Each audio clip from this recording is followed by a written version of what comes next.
Պատկերացրու դու բանկի աշխատակից ես,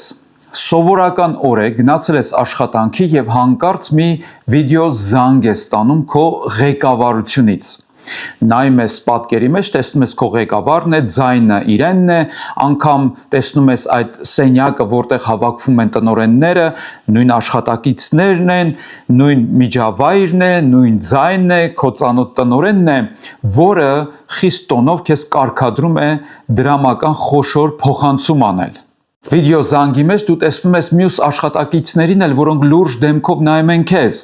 իսկ տնօրենը խիստ տոնով կարգադրում է, ասում է շտապ է, մի ուշացրու, արագացրու։ Դու փորձում ես հստակեցնել եւ նորից հարցնում ես, արդյոք ես ճիշտ հասկացա, դուք ուզում եք, որ ես հիմա խոշոր դրամական փոխանցում կատարեմ։ Տնօրենը նույն տոնով, նույն ծանոթ ձայնով հաստատում է եւ ասում է արագացրու։ Դու թեպետ շփոթվում ես, բայց մի տեսակ հրահանգից ավելի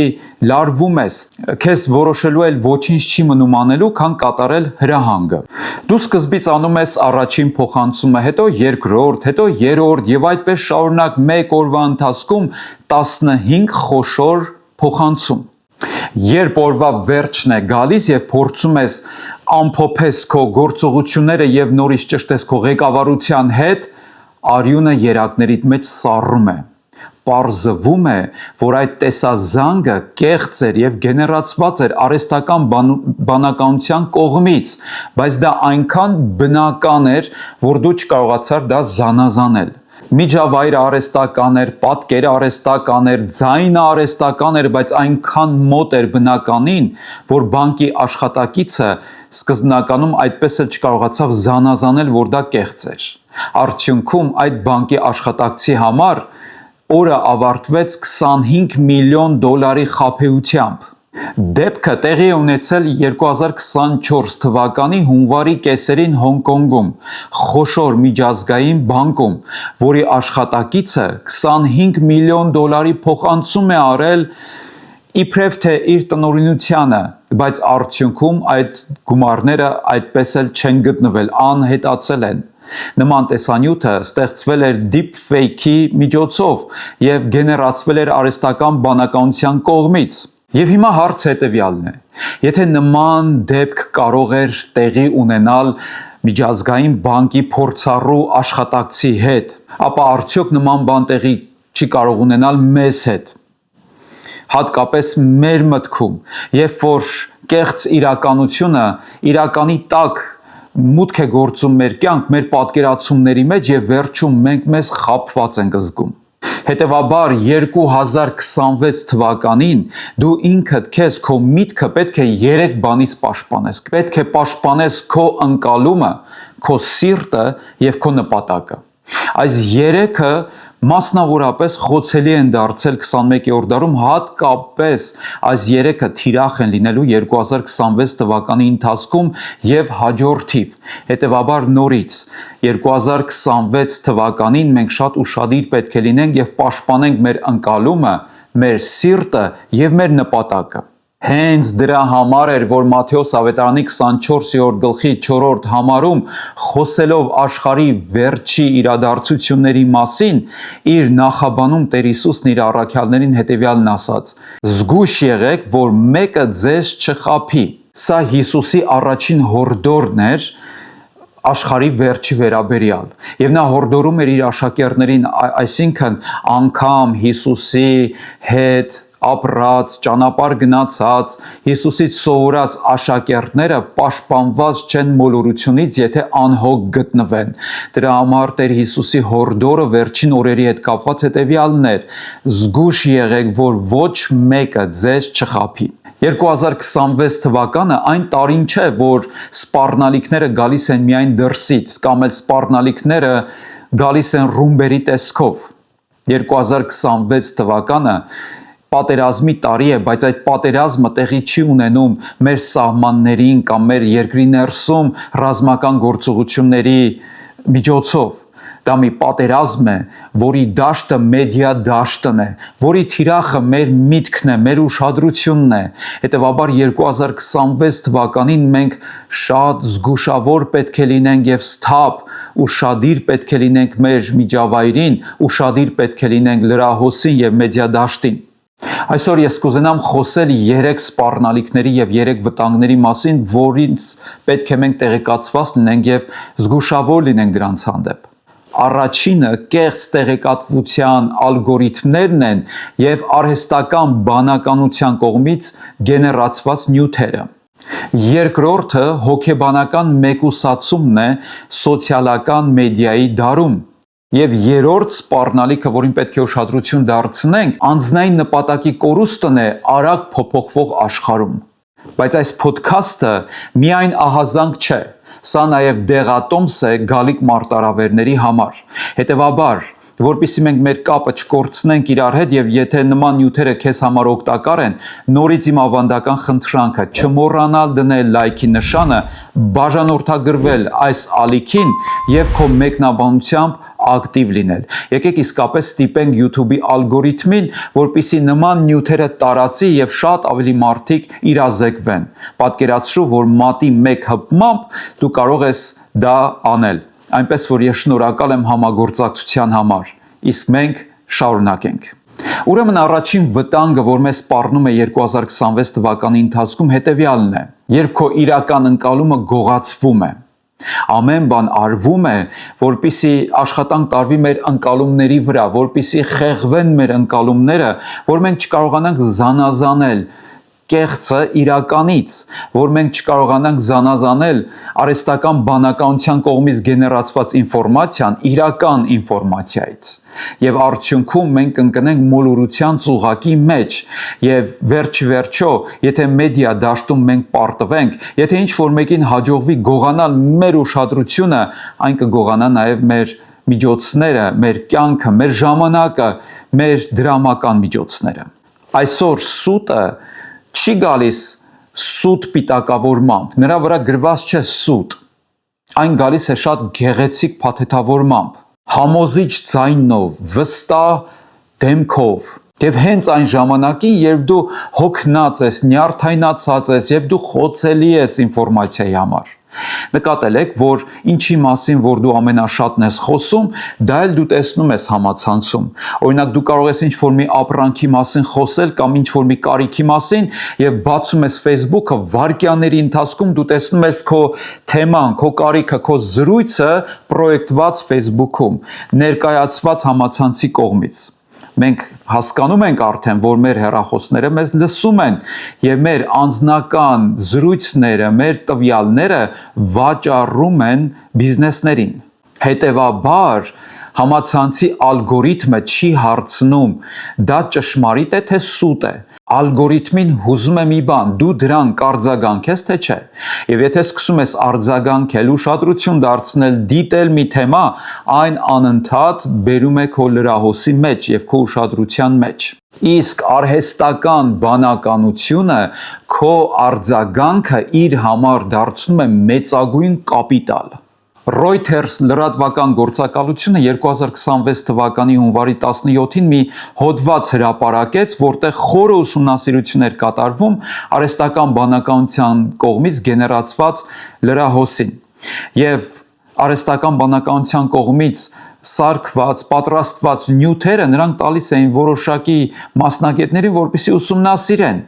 եւ քննությունը ապշեցուցիչ արդյունքներ տվեց։ Շատ մասնագետներ դժվարանում էին զանազանել այս նյութը իրական է, թե արհեստական բանականության կողմից գեներացված է։ Հետևաբար, եթե մասնագետներն են արդեն դժվարանում, ապա որքան առավել սովորական մարդիկ։ UNESCO-ն այս վերջերս նույնպես զգուշացրեց deepfake-երի վերաբերյալ, նշելով, որ սոցիալական մեդիան խորացնում է մարդու թվացյալ ճշմարտության էֆեկտը։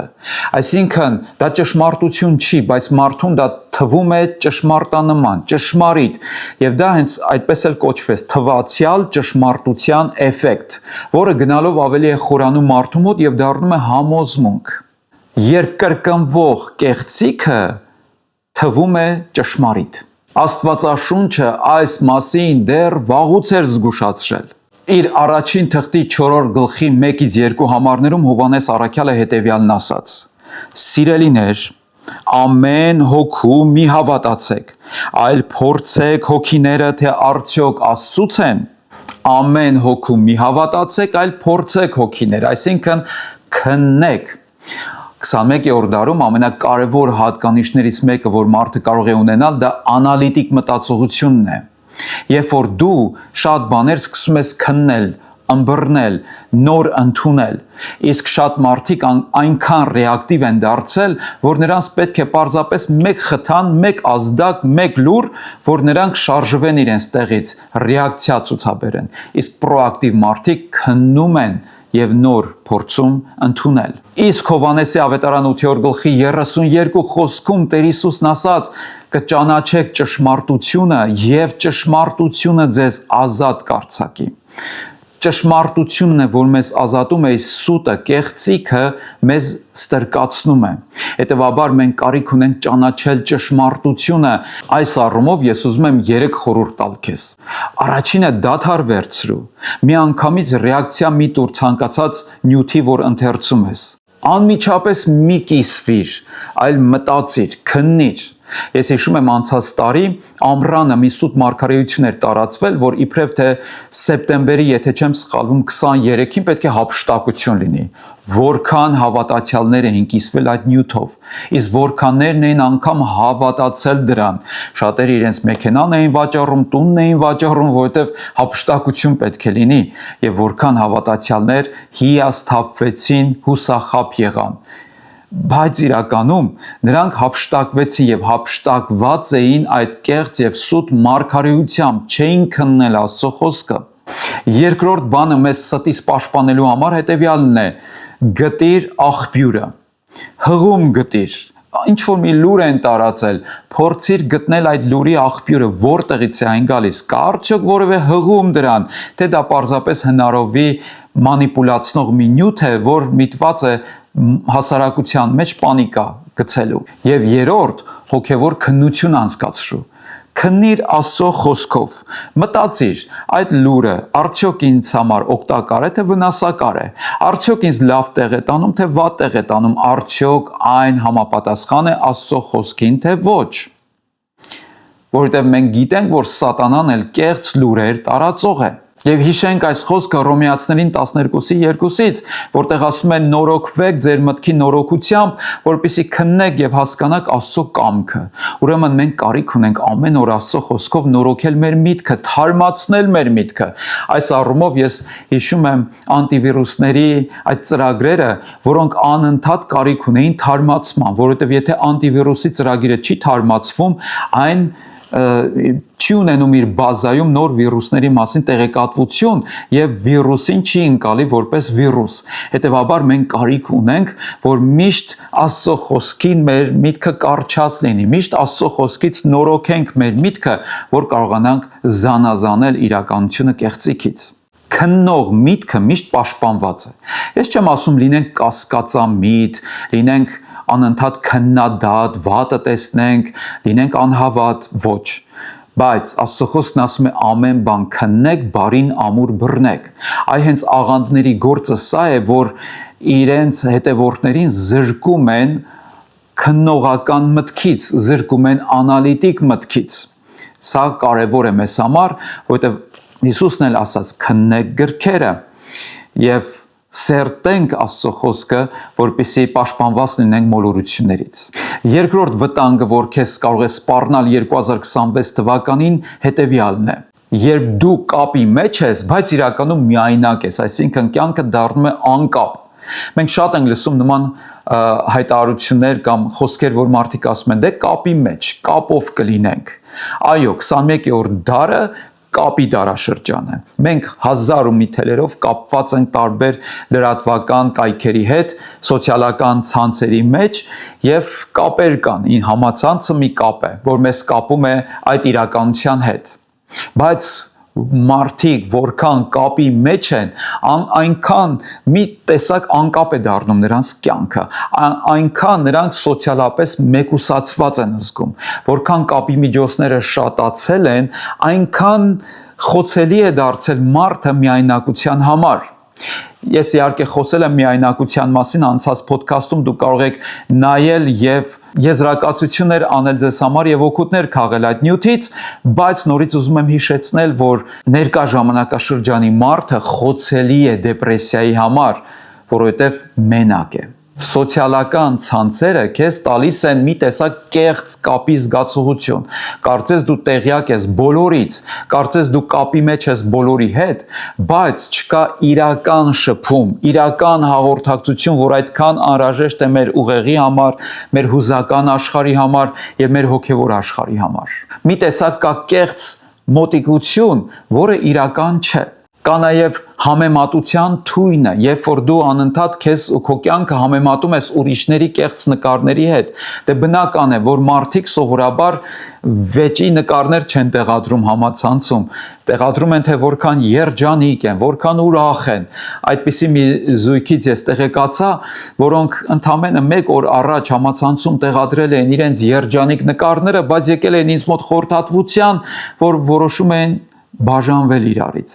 Սա ցավալի իրականություն է։ Եվ հենց այս համեմատության թույնն է, որ թունավորում է մարդկանց 21-րդ դարում եւ մեզ խոցելի է դարձնում։ Հետևաբար ալգորիթմներն սոցիալական ցանցերի հենց այնպես են կառուցված, որ մեզ զվարճացնեն, բայց իրականում մեզ մեկուսացնեն։ Այդ դրա համար, երբ որ մարդը դեպրեսիոն վիճակի մեջ է, նա վերցնում է հեռախոսը եւ զբաղվում է մի գործողությամբ, որը արդեն գիտական տերմին ունի՝ սկրոլինգով, անընդհատ թերթում է, այստեղից այնտեղ է գնում, ամբովանդակ նյութեր է նայում եւ դրանով ավելի դատարկվում է, իրեն դատարկ է զգում։ Հետևաբար երկրորդ սպառնալիքից քեզ պաշտպանելու համար կատարիր հետեւյալ քայլերը։ Վիրտուալ շփումը փոխարինիր իրական շփմամբ։ Դադարեցրու համեմատությունների մոլուցքները, քո կյանքը եւ քեզ մի համեմատիր ուրիշների նկարների եւ տեսանյութերի հետ եւ վերջի վերջո սահմանիր սոցիալական ցանցերի դիետա։ Ամեն ինչ չի, որ սոցիալական ցանցերը քեզ մատուցում են, օգտակար է։ Փորձիր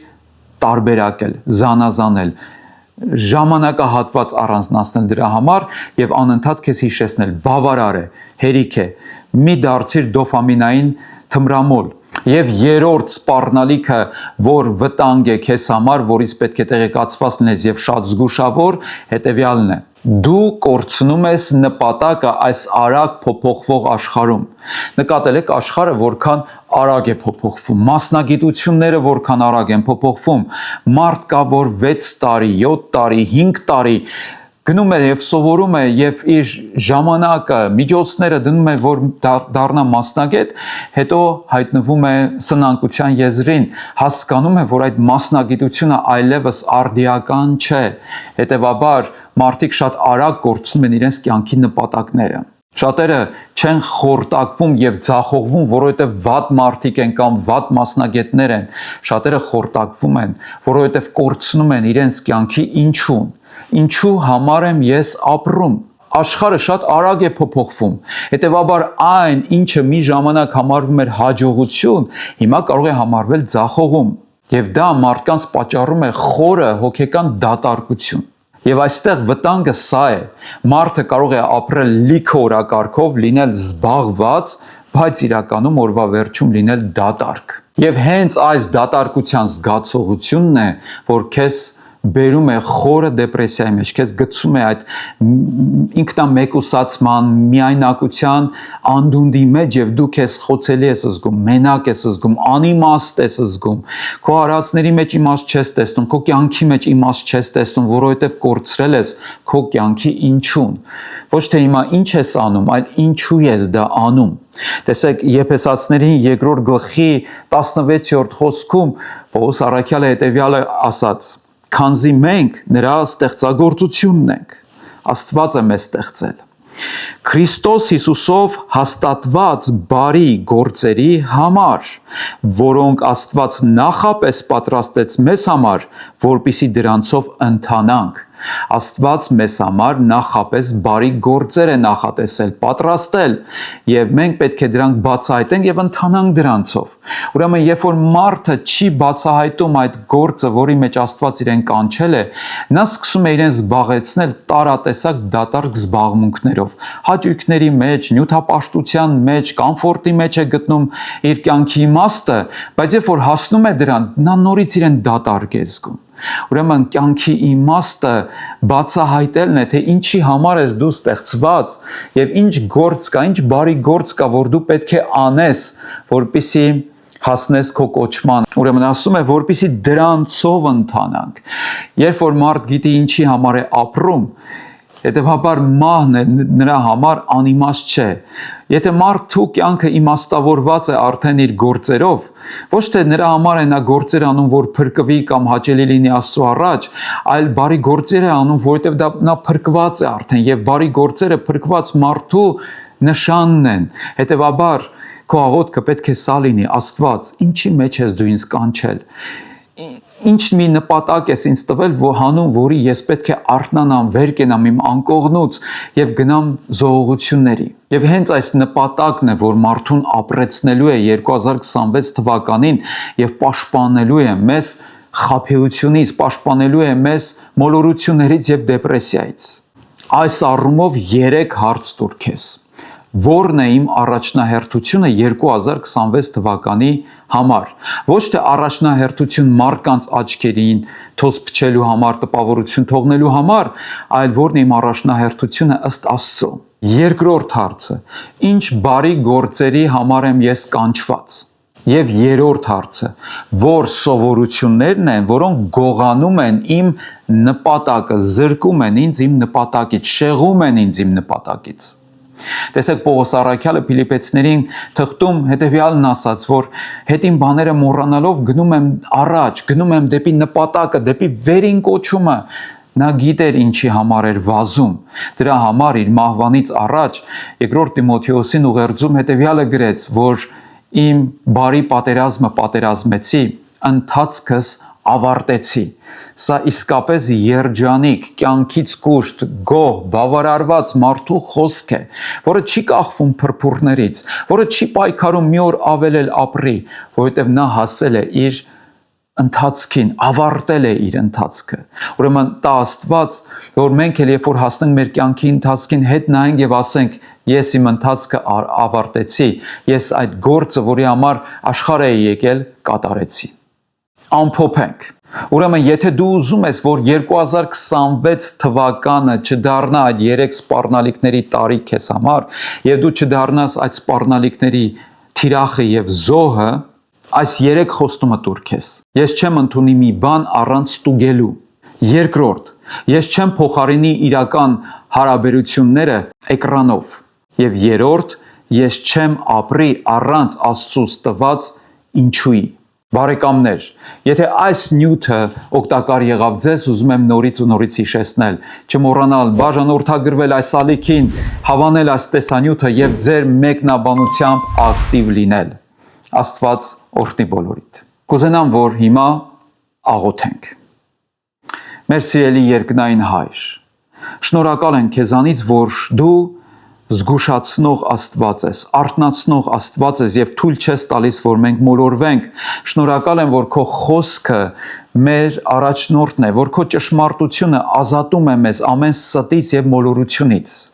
Եվ ես հիմա աղոթում եմ, որ 2026 թվականի ընթացքում քո ճշմարտությունը ուղեկից լինի ինձ եւ թույլ չտաս, որ ես մոլորվեմ այս աշխարհի լրահոսի մեջ, որ ես դառնամ մոլորությունների զոհը։ Թույլ չտաս, որ ես իմ կապը կորցնեմ քեզ հետ եւ իմ կապը կորցնեմ մարդկանց հետ։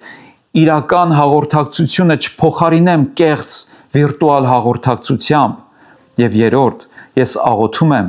որ գտնեմ իմ կյանքի ինչուն, որ գտնեմ իմ կյանքի նպատակը։ Ցույց տուր ինձ այդ նպատակը, հանուն որի պետք է ապրել, վազել, գործել։ Շնորհակալ եմ քեզանից, որ իմ աղոթքները անպատասխան չես թողնի։ Հիսուսի անունով, ամեն։